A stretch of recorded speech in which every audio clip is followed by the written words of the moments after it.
Héra, la reine des dieux de l'Olympe, attendait enfin un enfant de Zeus. Enthousiaste, la déesse imaginait la beauté dont serait doté son fils. Ses attentes étaient énormes, car il s'agirait du fils du roi et de la reine de l'univers. Mais son fils ne ressembla pas à la représentation qu'elle s'en était fait. Lorsqu'elle le vit pour la première fois, elle fut horrifiée. C'était un enfant poilu aux formes rudes, à la peau foncée, couverte de suie, qui devenait encore plus laid lorsqu'il pleurait.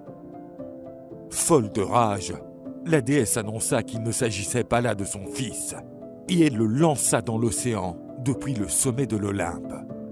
Le petit dieu s'écrasa violemment contre les eaux de l'océan, mais il survécut.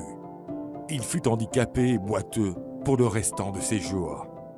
Héphaïstos fut sauvé par la divinité marine Thétis, qui s'attacha très vite à l'enfant, contrairement à la déesse Héra. Thétis l'emmena sur l'île de Lemnos, où il grandit en jouant au milieu des volcans. Dès son enfance, Héphaïstos développa un don inégalé pour l'art de la métallurgie. Grâce à la chaleur des volcans, il forgea les armes les plus puissantes et les bijoux les plus précieux. Le dieu devint adulte et décida de revenir sur l'Olympe. Il avait fabriqué un magnifique trône d'or pour sa vraie mère, la déesse Héra.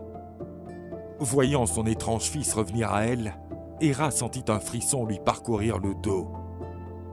Mais voyant le trône qu'il avait amené avec lui, elle oublia rapidement son inconfort.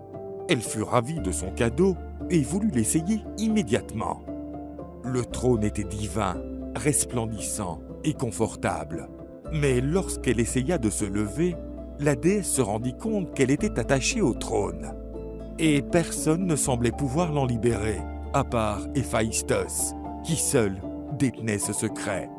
Mais en échange, il demandait à sa mère et à la cour de l'Olympe d'arrêter de le traiter avec mépris et d'accepter son retour sur l'Olympe.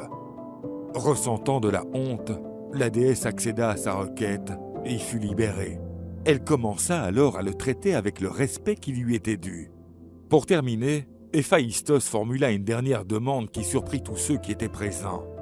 Il souhaitait obtenir la permission d'épouser Aphrodite, la plus belle des déesses. Zeus se rendait compte qu'à cause de sa beauté prodigieuse, Aphrodite attirait les passions parmi les êtres de l'Olympe.